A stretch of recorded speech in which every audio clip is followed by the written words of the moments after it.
My fiancé's ex-wife crashed his bachelor party with a surprise, but little did they know I was one step ahead and had my own shocking plan. I, 26, female, met my fiancé, Peter, 30, during a charity run. He was one of the organizers. Within the next few weeks, we grew very close to each other. He was a divorcee and had been single since his divorce a year ago. His wife's name was Laura. They had no kids together.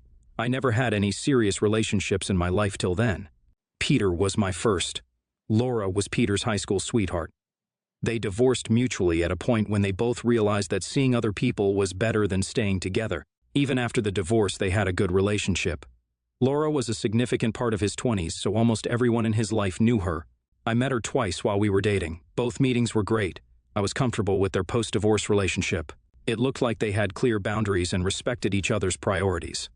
Almost a year into dating, Peter and I realized our relationship was getting serious. We got engaged soon after and fixed a wedding date. But a few incidents that followed our engagement made me question my love life and the relationship between Peter and Laura. The first was Peter's admission that Laura helped him select a ring for me. It was weird to ask your ex-wife to help choose an engagement ring for your fiancé, but I didn't make a huge fuss about it. The second incident that made me think was a comment made by Laura. Peter and I were talking about the physical features we found attractive in a person. Peter told me that with his history of dating, he had realized that he had a type. Laura was the one who identified his taste. Apparently, after our first date, Peter sent her my photo. She observed that I had the same hair color and texture as her and told him, "She's just a mini-me." This comment made me angry. Until the engagement, I didn't know all this, so I shared my concerns with Peter. He accepted his mistake and told me that he would be more careful from then on. The realization that Laura still had great power in Peter's life concerned me. My brain did not blame Peter at all. I assumed that she was manipulating him. My love for him made me blind to the chances of him being wrong. Peter had 2 elder brothers. I had grown very close to them as well. The same was my dynamics with his friends. Peter had told me that his friends were planning a bachelor party for him. My friends held a view against bachelorette parties, so we planned to spend a day together at some peaceful place before my wedding. James, Peter's best friend, was hosting the bachelor party. A few days before the bachelor party, James told me that he wanted to discuss something serious with me. He called me immediately. Laura wanted to be part of their bachelor party. James had planned it to be an all-man party, but Laura called him to make sure that she was included. She also told him she had a special surprise for Peter that none of his guy friends could give. I had second-hand embarrassment when I heard Laura's statements from James. Where was this woman's self-respect? James was worried about presenting this to Peter and had called me. I was confident that Peter would say no to her request. We already had a conversation about Laura where I raised my concerns. I believed that Peter would respect my concerns and say no to her, so I asked James to raise this with Peter. James asked whether it would be possible for me to meet him in the evening. I was free after work, so I went straight to meet him. When I got there, I saw that apart from James, 4 of Peter's other close friends were also present. With the way they struggled to find a decent start to the conversation, I got an intuition that I would not like what I was about to hear. My instinct was right. When James told Peter about Laura's demands, Peter asked him to involve her in the party. James felt weird about her surprise idea and shared it with Peter. Peter laughed at it and said, "That's my last party as a bachelor. Let Laura help you to make it memorable for me." This was my first reaction. Above love and care, I had a good amount of respect for Peter's personality. That respect went down the drain as soon as I heard how he responded to James. My wedding was just a week away. I had to make a decision. I learned one more thing from James and the group present there. They have hated Laura since high school. She was a bully then and grew up just as shitty afterward. I thought they all held her in great regard. James told me about when she even banned them from meeting Peter. My first plan was to immediately break off the engagement with Peter, thereby stopping the wedding. But the thought that Peter would have done this behind my back after marriage made me angry. I had to take revenge, so I decided to go forward with the marriage. I requested James to keep the conversation we had a secret. He agreed to go forward with the bachelor party preparations. I had to collect evidence first. For this, I made James text Laura and Peter again about her involvement. I ensured that the part about the surprise was included in their conversation. This was enough digital evidence for me. I used the week to create a proper narrative of the events in my favor. James had already booked an Airbnb to host the party. My next part was to be in that place during the party. Either I had to hide in the room, or I had to wait somewhere close and come on time when James signaled me. For this, I wanted to know what Laura's surprise was, but she did not reveal it, even though James begged her so that he could add it to his plans. She just asked him for the key to a room in the Airbnb so that she could have a few private minutes with Peter there. On the day before the party, I visited the Airbnb with James. James showed me the room he had planned to give to Laura. Our initial plan was to make me hide in the empty wardrobe just before the party, and when Laura came in with Peter, I could jump at them, but that sounded too cinematic and almost impossible. So I asked him to get a good photographer. James had to call me the moment they went to the room. I would come and knock on the room until they opened it. The photographer had to take photos of me catching my fiancé red-handed. I would then mass mail it to people invited to our wedding, including Laura's husband. I was anxiously waiting outside the Airbnb in my car. I had a photographer friend with me, ready to cover this for free. I was pretty impressed by James's skills. He informed a good amount of people at the party about what would happen, so at that point, getting visual evidence was a surety, as at least one person would have their camera out. James called me as soon as they entered the room. I waited for a few more minutes and then walked in. A few people had already passed out by then. Around 10 people were in the main room drinking. I went straight to the room and got into a fistfight with the door. I knocked nonstop. After a minute, Peter came to the door and opened it. He kept the door half open and peeped his head outside, thinking it was Peter. I slapped his face and pushed the door open. Laura was on the bed. Her hair was messy, and it looked like she had just gotten dressed. The photographer immediately took a few photos of the three of us, but I was not ready to leave it at that. I asked her what her surprise was. By this time, there was a small crowd outside the room. There was a look of disgust on the face of most people. I asked Laura what her surprise was. She hesitated initially, but when I frightened her with the photos, she started talking. I wanted the whole room to listen to her. Peter did not even flick a finger to protect her from me. While Laura was dating Peter, she went away for a few years to complete college.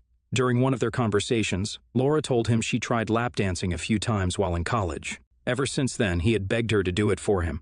He denied it even while they were married. She wanted to surprise him with a lap dance at his bachelor party. I felt disgusted after hearing this. I took off my ring, placed it on her hand, and walked away. I went straight to my parents' home. I didn't shed a single drop of tears. As soon as I got there, I told them what had happened. They consoled me at first, but then said to me that I should have stopped Peter the moment I heard about it. Peter's eldest brother called me. His parents are yet to know about this. He also believes that I took things a bit over the top with the photographer. He's in no way justifying his brother, but he feels like if I hadn't dragged it till the day of the bachelor party, I could have ended the wedding early. Now most of the wedding is planned and paid for, so there's no option for a refund. Invitees might have already booked tickets. Am I the a-hole for letting my fiancé cheat with his ex-wife so I could collect more evidence against them? A day has passed. Peter called me today and apologized. The condition at his house is pathetic. Both his brothers know about this now. They have stopped talking to him, but he has asked not to share it with his parents. He agreed that my decision to break off the engagement was right. Then he asked me to erase all the digital evidence. I agreed to his request and cut the call. Laura also sent a long apology text, but she had one request. Her husband was yet to find out about this, so she wanted me to delete it. I said okay to both of them.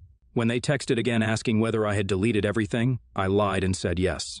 The wedding remained canceled. Peter informed his parents about it as well, but on the wedding night, Peter updated his Facebook profile photo. It was a photo of him sitting with Laura on a boat. She commented on the photo, "That's the smile of someone who just escaped hell. She was calling me hell." Peter still talks to James. James informed me that Peter was trying to push a narrative in which I was jealous of Laura's friendship, and he ended the marriage. I know what has to be done. This was the moment that I had been waiting for. I took the mail that I had drafted earlier. It was an email I had decided to send to all the invitees to our marriage. I attached photos from the eventful night and screenshots of their chat with James. Then I mailed it to all the invitees to let them know about the actual events that caused an end to our marriage. I know now that the mail has reached wherever it was supposed to, as my phone has not stopped ringing since. If someone learns about their significant other's plan to cheat, the natural course any person would take is confronting them, but you were more focused on your revenge. You could have ended everything early. NTA. If it were me, I would have bought billboards and printed their photos. Cheaters should pay for what they do. This was a befitting reply. I, 39, female, come from a very wealthy family. I never had to struggle for anything because my mom or dad would always give it to me.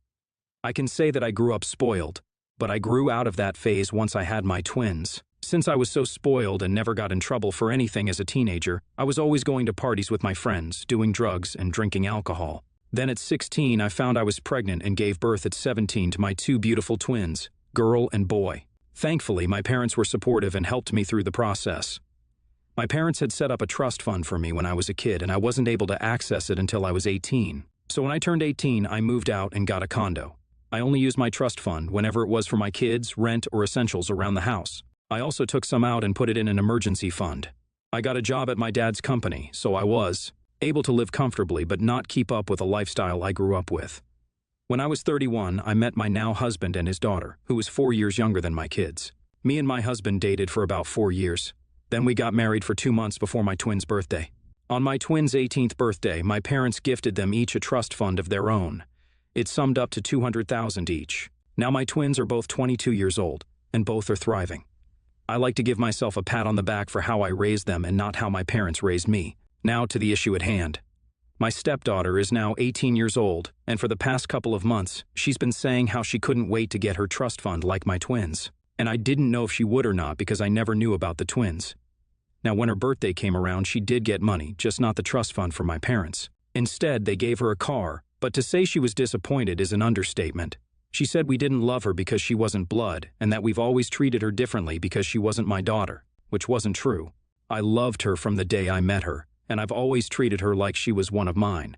She then asked me, why didn't I tell her she wasn't getting a trust fund since that was all she was talking about? And I told her I didn't know if she was getting one or not. She then told me that I should have made one for her myself. I tried to tell her that it wasn't possible, but she didn't want to listen to me and just said she hated me. So am I the a-hole? I would just like to add beforehand, my husband has told her multiple times to not be expecting the trust fund because she might not get it. And I also told her that I didn't know if she would get one or not, but she has chosen to ignore us. So I had to talk to my parents and stepdaughter. I did ask my parents how they didn't give her a trust fund like my twins. They said that since they don't know SD that well, that they felt like a trust fund was too personal because they didn't have that grandparent-grandchild relationship, which is understandable. My parents rarely got to see SD because she just moved in with me and my husband when we got married, and my mom and dad like to travel a lot.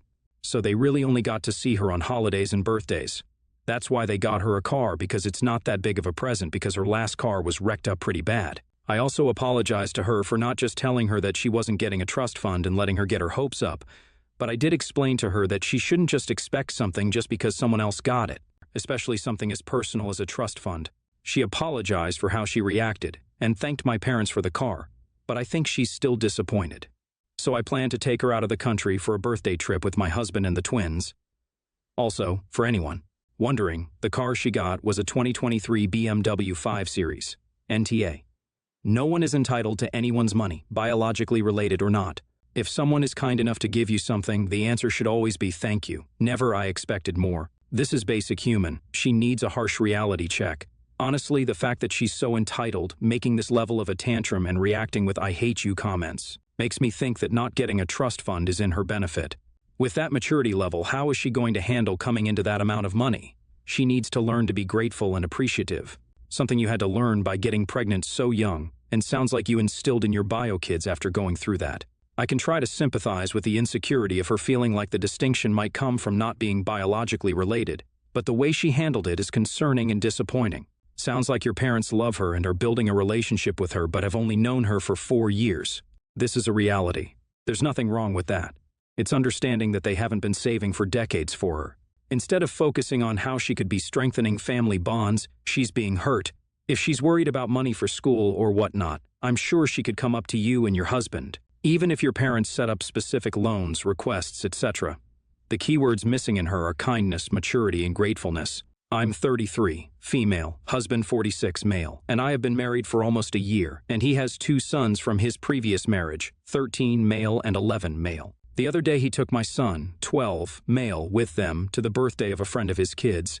They were just going to be outside for a few hours and play American football. My son has no interest in playing football, but he says he likes being in places where there are a lot of tall boys because he thinks being short it's funny. So when my husband told him a lot of the boys in the party were going to be tall, he wanted to go, but he didn't play football with him, just watch from outside. After the game, he was eating burgers with the other boys, and this is when the issue started.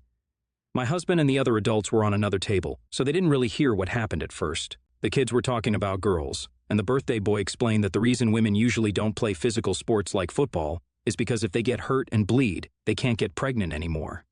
And that this was a medical condition called menstruation. My son corrected him and explained what menstruation was and how periods work. The issue is that the boy then went crying to his father, saying my son made him feel uncomfortable and ruined his birthday. None of the other kids felt offended. It was just him.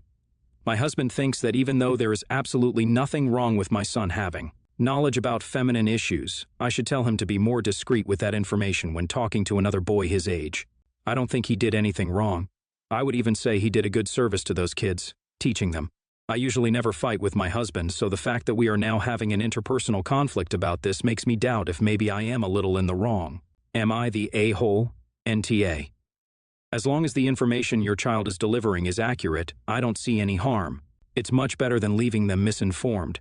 It's not like he spontaneously said, "Let me tell you about how periods work." He heard misinformation and corrected it.